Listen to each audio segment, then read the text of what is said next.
Hello friends, scholar गुरु YouTube channel पर आप सभी का स्वागत है। अब तक हमने 11 एग्जाम्पल कंप्लीट किए हैं मैट्रिक्स स्पेस के। अब हम आगे के एग्जाम्पल देखते हैं। देखो 12th एग्जाम्पल है, for x, y belongs to k define distance of x, y equal to 0 if x equal to y। अगर x equal to x not equal to y रहता है तो डिस्टेंस ऑफ x, y क्या आता है? Mod of x plus mod of y। Then prove that d is metric on k। ठीक है, discrete matric है। ठीक है, दो कंडीशन दी है। अगर x इक्वल टू y रहता है तो डिस्टेंस 0 आता है, and if x not equal to y रहता है तो distance mod of x plus mod of y आता है। देखो जो ऐसे कुछ एग्जांपल है, और हमने बाकी भी जो एग्जांपल देखे मैट्रिक्स स्पेस के, सभी एग्जांपल में जो ट्रायंगल इनइक्वालिटी रहती है, फोर्थ प्रॉपर्टी, वही हमें दिक्कत देती है। तो जो एडजस्टमेंट रहती है ट्रायंगल इनइक्वालिटी प्रॉपर्टी की, वो आप ध्यान से देखिए। हर एग्जांपल में जो एडजस्टमेंट है वो अलग अलग रहती है। ठीक है, तो आप ध्यान से पढ़िए और देखिए। देखो इसका आंसर हमें दिया है डेफिनेशन में। क्या डेफिनेशन दी है आपने देखी अभी? ठीक है, मैं डायरेक्ट लेता हूं अभी M1 जो हमारी फर्स्ट प्रॉपर्टी है। अब दो कंडीशन दी है। ठीक है, देखो if x equal to y, अगर x इक्वल टू y रहता है then distance of x, y equal to 0। ठीक है, इक्वल टू 0 है। And if x is not equal to y, then distance of x, y equal to क्या आता है? Mod of x plus mod of y। अब देखो जो mod है, mod x always greater than equal to 0 and mod y also greater than equal to 0। Then addition of two mods always greater than और equal to 0। ठीक है, तो दोनों condition में डिस्टेंस 0 आता है और 0 से बड़ा आता है। देन क्या आने वाला है? Distance of x, y always greater than और equal to 0 for all x, y belongs to x। Sorry k दिया है। ओके, फर्स्ट प्रॉपर्टी सेटिस्फाई हो गई। अब देखो सेकंड प्रॉपर्टी क्या है हमारे? हम 0 लेते हैं तो इधर दिया है, देखो if x equal to y, then distance of x, y equal to 0। देखो डेफिनेशन में दिया है if x, y equal to x equal to y, then distance of x, y equal to 0 दिया है, गिवन है। ठीक है, ये गिवन था। अब देखो क्लेम, यानी हमें प्रूफ क्या करना है? If distance of x, y equal to 0, then x equal to y। हमें ये प्रूफ करना है। अगर हम डिस्टेंस 0 लेते हैं तो वो दो पॉइंट है वो इक्वल आते हैं, ऐसा प्रूफ करना है हमें। देखो लेट अस एज्यूम दैट हम मान के चलते हैं। अभी हमने मान लिया कि x not equal to y। ठीक है, हमने क्या मान के चला? x not equal to y। Then by definition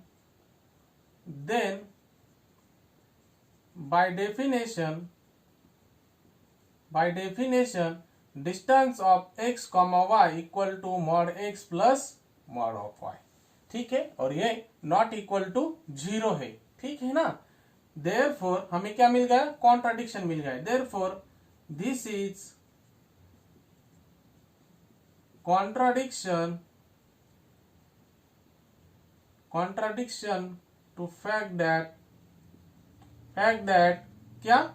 distance of x, y equal to 0। हमने क्या लिया था? x not equal to y लिया था, तो हमें क्या मिल गया? Distance of x, y is not equal to 0। तो जो distance of x, y equal to 0 है उसके लिए कॉन्ट्राडिक्शन मिल गया। Therefore our assumption x not equal to y is wrong। ठीक है, रॉन्ग है। therefore x equal to y ही आएगा। ठीक है, therefore distance of x, y equal to 0 है, then x equal to y. ठीक है, इफ देयरफॉर हम इसे कहते हैं a और इसे कहते हैं b। From a and b, from a and b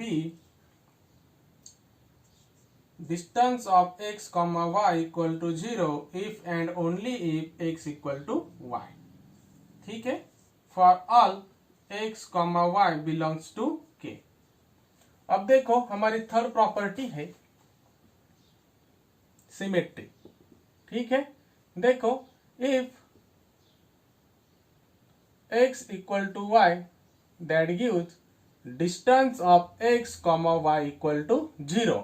अब देखो दो पॉइंट का डिस्टेंस 0 है तो symmetry property distance of y comma x also क्या आने वाला है, 0 ही आने वाला है, दोनों पॉइंट इक्वल है। Therefore distance of x comma y equal to distance of y comma x for all x y belongs to k। ठीक है, M3 सेटिस्फाई है किसके लिए, x इक्वल टू y। अब देखो if x not equal to y that gives क्या आने वाला है, distance of x comma y equal to mod x plus mod y। हम इसे कैसे लिख सकते हैं, mod y plus mod x लिख सकते हैं, दोनों मॉड है तो इसका डिस्टेंस आने वाला है distance of y comma x। तो हमें क्या मिल गया, therefore distance of x comma y equal to distance of y comma x for all x comma y belongs to k। ठीक है, तो हमारी प्रॉपर्टी दोनों में सेटिस्फाई हो गई। Hence distance of x comma y equal to distance of y comma x for all x comma y belongs to k। ठीक है, थर्ड प्रॉपर्टी भी सेटिस्फाई है। अब देखो जो इंपॉर्टेंट प्रॉपर्टी है हमारी M4 ट्रायंगल इनइक्वालिटी, वो देखते हैं। M4 ट्रायंगल इनइक्वालिटी, इसमें भी दो केसेस आने वाले हैं, मेजर दो केसेस है और उन केसेस की भी सब केसेस है। ठीक है, अब देखो फर्स्ट केस क्या है, let x comma y comma z belongs to k। Case first अब देखो केस फर्स्ट क्या है, x इक्वल टू y है। ठीक है, केस फर्स्ट। अब इसमें सब केस है, फर्स्ट केस है z इक्वल टू x। ठीक है, z इक्वल टू x। अगर हम z इक्वल टू x लेते हैं और x इक्वल टू y है, दैट इज क्या आने वाला है, z equal to also y। देखो z इक्वल टू x लिया हमने और x इक्वल टू y है तो obviously z equal to y आने वाला है। तो हमें क्या मिल गया, x equal to y equal to z, आपस में सब इक्वल है। Therefore distance of x comma y 0 रहेगा, distance of x comma z also 0 रहेगा और distance of z comma y also 0 रहेगा। बाय डेफिनेशन किसकी डेफिनेशन, ये डेफिनेशन। अगर इक्वल है दो पॉइंट्स, दोनों पॉइंट्स अगर इक्वल है तो क्या आने वाला है, डिस्टेंस 0 आने वाला है। तो therefore distance of x comma y less than equal to distance of xz plus distance of zy। ठीक है, because 0 less than equal to 0 plus 0, सबकी वैल्यू 0 है, 0 less than equal to 0 plus 0। Therefore triangle inequality satisfy. First की first sub case के लिए। अब देखो second सब केस क्या है, अगर हम z not equal to y लेते हैं, z not equal to x लेते हैं, अगर z की वैल्यू x के बराबर नहीं है तो x इक्वल टू y है, that is z also not equal to y। ठीक है, z also not equal to y। तो देखो therefore distance of x comma y तो 0 ही रहने वाला है, इक्वल है। Then distance of x comma z not equal है तो क्या आने वाला है, mod of x plus mod of z, जो पॉइंट है वही मॉड में आने वाले हैं। और distance of z comma y equal to mod of z plus mod of y। ठीक है, अब देखो 0 ऑलवेज लेस देन और equal to mod of x plus mod of z plus mod of z plus mod of y हमेशा रहेगा। और इनकी values क्या है, जीरो की वैल्यू क्या है, distance of x comma y less than equal to, इनकी value distance of x comma z plus इसकी वैल्यू क्या है, distance of z comma y. फिर से ट्राइंगल इनइक्वालिटी सेटिस्फाई हो गई इस केस के लिए। अब देखो सेकंड केस, केस सेकंड। अब सेकंड केस की भी सब केसेस आने वाले हैं। हमारी सेकंड केस क्या है, x not equal to Y.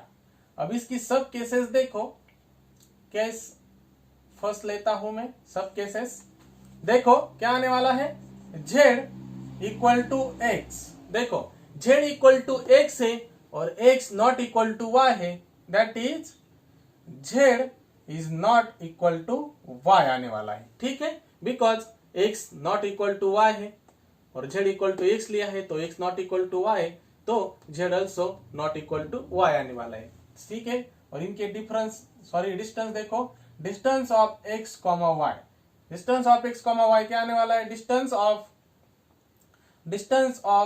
x plus distance of y। क्यों, दोनों पॉइंट इक्वल नहीं है तो ये प्रॉपर्टी आने वाले ही। ठीक है, अब देखो, ठीक है, and distance of z comma x, दोनों पॉइंट इक्वल है तो 0, and distance of z comma y equal to mod z plus mod y। अब देखो z इक्वल टू एक्स है, पॉइंट इक्वल है, तो इधर हम लिख सकते हैं क्या, mod x plus mod y। ठीक है, अब देखो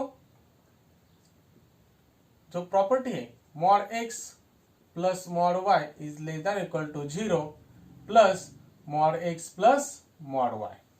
ठीक है, ये लेस देन इक्वल टू ये प्रॉपर्टी हमने डाली ट्रायंगल इक्वलिटी में, पर फिर ये क्या आने वाला है, इक्वल ही आने वाला है। Therefore mod x plus mod y, ठीक है, पहले हम ऐसे लिखते हैं, इधर जेडी लिखते हैं। ठीक है, अब देखो mod x plus mod y is less than equal to, z के अलावा हम क्या लिख सकते हैं, x लिख सकते हैं, जेड इक्वल टू एक्स है, mod x plus mod y। अब इक्वल हो गया, that is mod x plus mod y equal to mod x plus mod y। ठीक है, दोनों इक्वल आ गए। Therefore distance of x comma y less than equal to distance of z x comma z plus distance of z comma y satisfy हो गई, is satisfied, satisfies. ठीक है, अब देखो सेकंड केस, इसकी सब केस है, अगर हम z not equal to x लेते हैं, ठीक है, z equal to z not equal to x है और x not equal to y है, लेकिन z इक्वल टू y आ सकता है। ठीक है ना, देखो x की वैल्यू 1 है, y की वैल्यू 2 है। ठीक है, अब देखो मैंने क्या लिया है, z not equal to x, यानी कि z नॉट इक्वल टू 1, लेकिन z इक्वल टू 2 आ सकता है ना, z इक्वल टू 2 हम ले सकते हैं, इसीलिए z not equal to x है। अब इसकी सब प्रॉपर्टी, फिर इसकी सब प्रॉपर्टी, सब केस क्या है, सब केस की फिर सब केस है, if z equal to y। ठीक है, z इक्वल टू y। अब देखो x not equal to y है, z not equal to x है और z equal to y। Therefore distance of x comma y equal to mod x plus mod y, mod x plus mod y, then distance of x comma z, ये भी equal नहीं है, तो therefore equal to mod x plus mod z and distance of z comma y equal to 0 because 2 points are equal. Therefore फिर वही क्या, distance of x comma y is less than or equal to distance of x comma z plus distance of z comma y। देखो डालते हैं x comma y क्या है, mod x plus mod y less than equal to x z क्या है, mod x plus mod z plus 0। अब देखो z equal to क्या है, y है, हम इधर y डालते हैं तो क्या आने वाला है, mod x plus mod y equal to mod x plus mod y। ठीक है, इक्वल आ गया। और हमें प्रॉपर्टी क्या है, ट्रायंगुलर इक्वलिटी, इक्वल रहेगा और लेस देन रहेगा, तो इक्वल आ गया। तो therefore triangle equality inequality satisfies।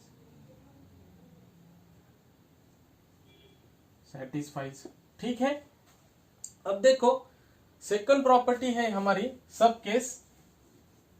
सब केस देखो बी क्या है, जेड हमने जेड इक्वल टू वाई लेके लिया, सॉरी वाई लिया था, अब z not equal to y लेते हैं।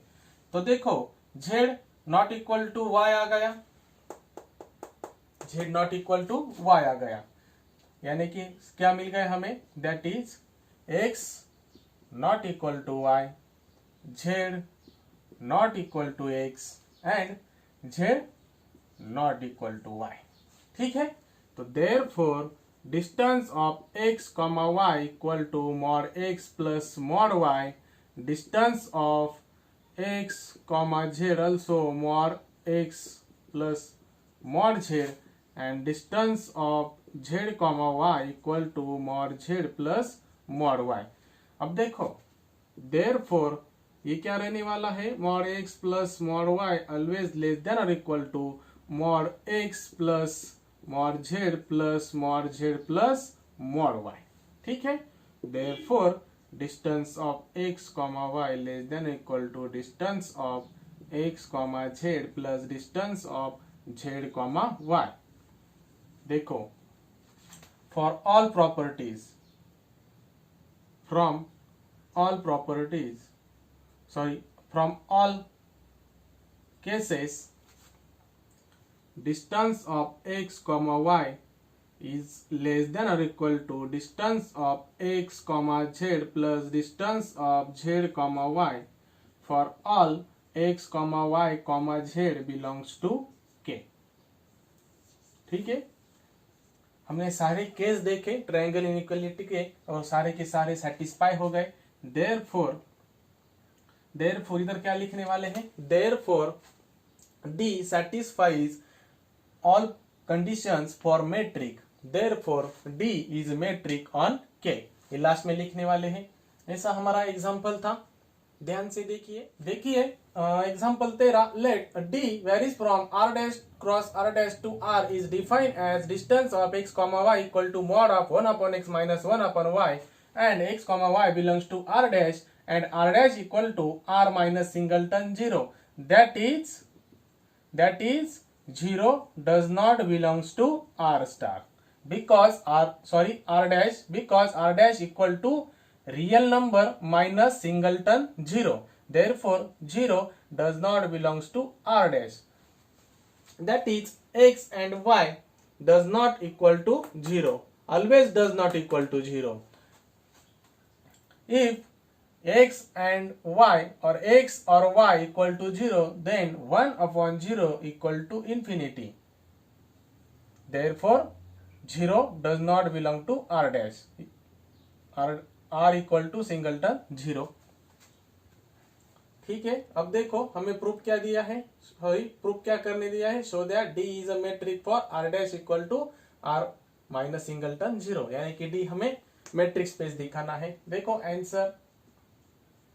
आंसर जो दिया है, distance of x comma y equal to 1 upon x minus 1 upon y, x comma y belongs to r dash.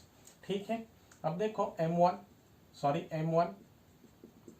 M1 देखो, take mod of 1 upon x minus 1 upon y equal to cross multiplication y minus x upon xy। ठीक है, ऐसा लिख सकते हैं, equal to mod y minus x upon mod of x comma y, ऐसा भी लिख सकते हैं हम। और देखो ये ऑलवेज ग्रेटर देन और इक्वल टू 0 रहेगा, because mod of y minus x also greater than equal to 0 and x comma y also greater than equal to 0। ठीक है, greater than equal to 0, sorry जो डिनोमिनेटर है वो always greater then 0 रहेगा, greater than 0 रहेगा। क्यों?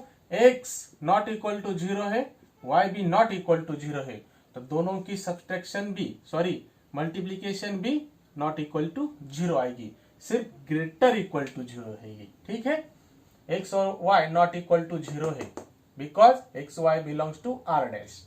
तो mod जो है वो always greater than equal to 0 रहता है और डिनोमिनेटर ऑलवेज ग्रेटर देन 0 रहेगा, तो दोनों की division always greater than equal to 0 रहेगी। और इसके इक्वल क्या है? ये है, और इसके इक्वल ये है, और इसके इक्वल क्या है? Distance of x comma y always greater than equal to 0 for all x comma y belongs to r dash.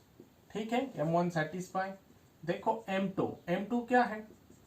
Take distance of x comma y equal to 0, then if and only if mod of 1 upon x minus 1 upon y equal to 0, and अगर mod की value 0 आती है तो mod के अंदर जो रहता है उसकी भी वैल्यू 0 आती है, equal to 0 if and only if.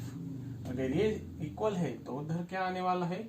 1 upon x equal to 1 upon y. और देखो अगर हम रेसिप्रोकल लेते हैं तो x इक्वल टू वाई आएगा। ठीक है, as distance of x comma y equal to 0 if and only if x equal to y for all x comma y belongs to r dash. ठीक है, अब देखो हमारी जो सिमेट्री प्रॉपर्टी है M3 distance of x comma y equal to mod of 1 upon x minus 1 upon y। ठीक है, equal to 1 upon minus sign common 1 upon y minus 1 upon x। ठीक है, equal to mod of 1 upon y minus 1 upon x। Reason because mod of minus x equal to mod of x। इसकी values क्या है? Distance of y comma x। Therefore distance of x comma y equal to distance of y comma x for all x comma y belongs to r dash. Third property satisfy. M4 क्या आने वाला है? Distance of x comma y equal to mod of 1 upon x minus 1 upon y equal to. ठीक है, let x comma y comma z belongs to r dash, then distance of x comma y equal to mod of 1 upon x minus 1 upon y equal to mod of 1 upon x minus 1 upon z plus 1 upon z plus minus 1 upon y। मैंने क्या किया? 1 upon z plus और minus किया। ठीक है, अब देखो इनके दो ग्रुप पढ़ेंगे, दो ग्रुप निकलेंगे, 1 upon x minus 1 upon z plus 1 upon z minus 1 upon y, और लेस देन इक्वल टू रहेगा mod of 1 upon x minus 1 upon z plus mod of 1 upon z minus 1 upon y. ठीक है, क्योंकि अंदर दो term है mod की, अलग अलग लेते हैं तो लेस देन इक्वल टू रहेगा। देखो इसकी वैल्यूज क्या है? Less than equal to distance of x comma z plus distance of z comma y। Therefore distance of x comma y always less than equal to distance of x comma z plus distance of z comma y for all x comma y comma z belongs to r dash. Therefore, D satisfies all condition for metric. Therefore, D is a metric for R dash, that is R minus 0. ठीक है, easy example था, और जो आगे के example है हम अगले लेक्चर में देखते हैं। Thank you.